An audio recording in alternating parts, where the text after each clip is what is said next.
I recently read a story of a man, an American man, who was in a taxi in Israel. And in striking up a conversation with the taxi driver shared that he was actually among the soldiers that captured Har Habayit during the Six-Day War. The former soldier, the now taxi driver, shared his story. They were going through the old city. They arrived at this place that seemed oddly familiar to him. He wasn't sure why, and he was not a religious man. And he thought back to his elementary school days. He remembered in one textbook there was some mention of a couple of religious sites. There were 3 pictures, one picture of the Kotel, one of Marat HaMachpelah in Hebron, and one of Kever Rachel. And all of a sudden, this young soldier realizes that the place that he is facing is actually the Kotel HaMa'aravi. Suddenly, Rav Goren appears, makes a shachianu, blows a shofar, and then radios the army, Har Habayit biyadenu. The passenger in the taxi was struck by this detail. Theoretically, the soldiers who arrived at the Kotel would be the ones to radio their supervisor, their commander, saying, "We've accomplished the mission. The objective has been achieved. We have now conquered Har Habayit." And the taxi driver explained, "We never received orders to capture Har Habayit. We never thought this would happen. We never dreamed this would happen. We literally, so to speak, chanced upon it. God handed over the Har Habayit, the Kotel, something we never assumed that would come under our sovereignty at this point in time. All of a sudden, we found ourselves facing the Kotel." The Six-Day War is a war that is characterized by miracle after miracle. The Jewish people were far outnumbered. The group of Arab armies that had joined together were significantly more well-armed, well-stocked than the Jewish people. And against all odds, in a series of miracles, a series of unexpected successes, the Jewish people came out miraculous. I was trying to find sermons from Shavuos of 1967, a mere few days after the Six-Day War, to try to get a sense of what people were thinking, what people were experiencing, what was going through their minds. I found a sermon delivered by Rabbi Norman Lamb on the second day of Shavuos. And in making sense of the meaning of the recent events, he tries to contextualize what happened for his congregants. Everyone at that time had been very closely tracking the news, keeping track of every detail, speaking to friends and relatives in Israel, and he encourages his congregants to not lose sight of the forest for the trees. I'm going to quote his words because he says it in such beautiful terms. He says, "How tragically nearsighted and picayune it would be for us to fail to appreciate these larger religious dimensions of these current events. How enormously foolish to see in this Jewish victory nothing more than the brilliant strategy of a Dayan, the wise diplomacy of an Eben, the arrogance of a Nasser, or the cowardice of the Arab soldier. No doubt these are important elements, but to see only these is to miss the heart of the issue. That is tantamount to explaining love in terms of physiology, heartbeat, pulse rate, breathlessness.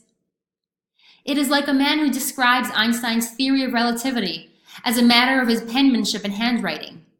It makes no more sense than describing the revelation at Mount Sinai by explaining what caused the lightning and the thunder, reducing all of Sinai to a question of atmospheric conditions. We must be wiser than that. We must appreciate that the God who revealed himself to our ancestors at Sinai has now revealed himself to us in Jerusalem." And Rabbi Lamb shares with his congregation an important implication of this event. In many, many decades, centuries, millennia, the Jewish people have not been privy to seeing God exposing himself or conducting open miracles.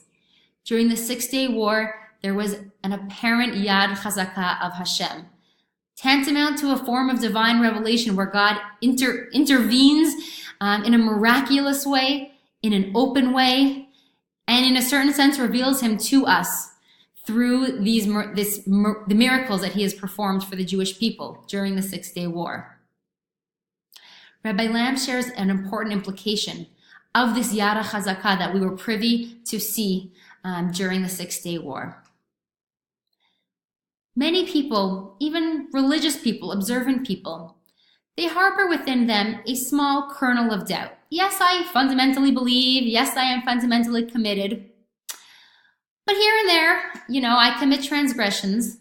And we sometimes justify that to ourselves by telling ourselves if we lived in the days of Nevuah, if we lived in the days of divine revelation, well then things would be completely clear. But here, things aren't entirely clear.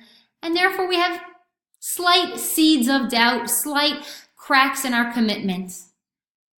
And now, Rabbi Lamb says, we no longer have the luxury of excusing our misdeeds by saying, well, we don't have the clarity of these former generations that were privy to seeing God's revelation at Sinai, God wiping out the Egyptians in a miraculous way, God miraculously conquering the land of Israel during the time of Yehoshua. And while obviously we can't compare these events to actual prophecy, of course it is not the same, to actual divine revelation at Har Sinai, there was an open and clear intervention by God on our behalf. And if we open our eyes and see this, we will realize the extent to which we really merited open miracles in our times. And therefore, Rabbi Lamb encourages his congregation, and the message is certainly still quite relevant today, to respond to these open miracles, and to push ourselves, to hold ourselves to the highest standards of our faith, to the highest standards of our religious precepts, to take the inspiration and to allow it to impact the way we live our lives day to day. The second mandate that I believe emerges from these miracles is the mandate of gratitude, of Hakaras HaTov.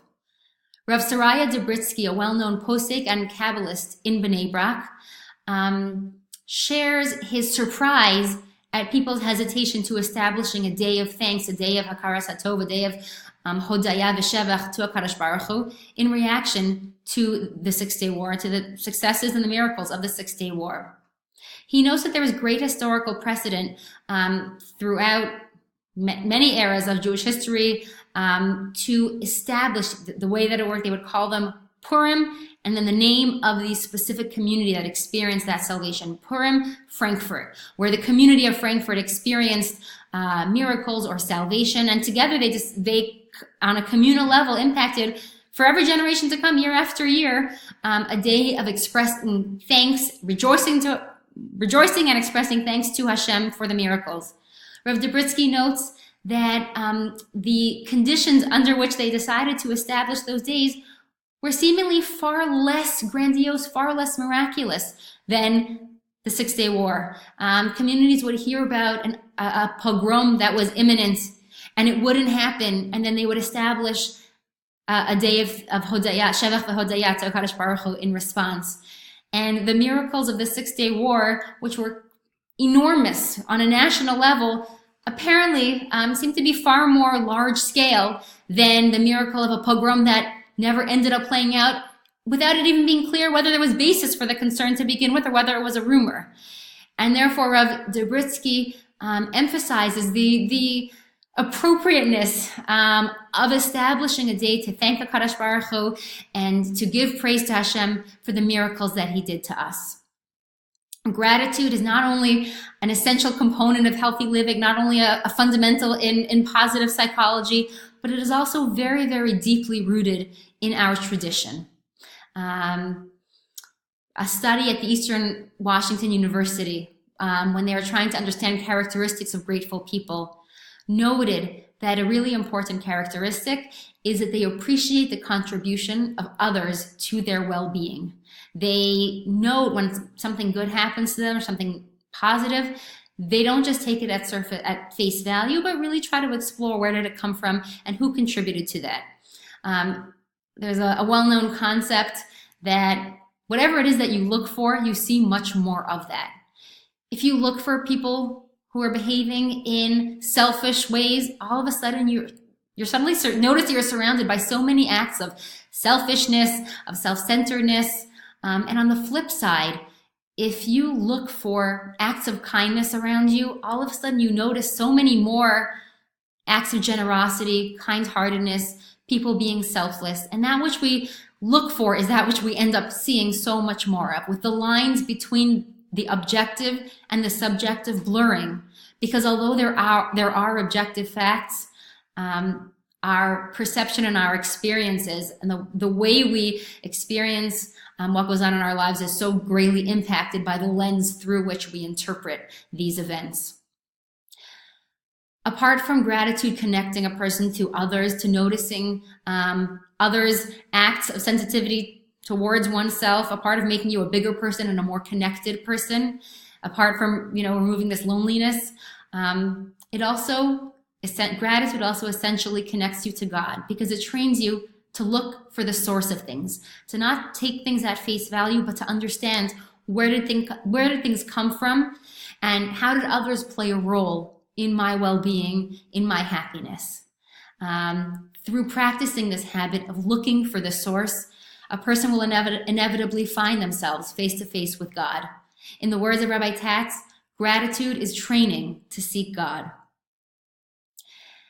Hopefully, through a renewed clarity of faith from these miracles that were done to our people, through the reaffirmation of our commitment to that faith and holding ourselves to the highest religious standards, and through seeing the world through the eyes of gratitude, through looking for the kindness of others towards us in our lives, and through looking for God in both exposed and hidden places, may we merit to see Yerushalayim completely rebuilt, Be'ezrat Hashem, B'mhei Rabbi Amenu.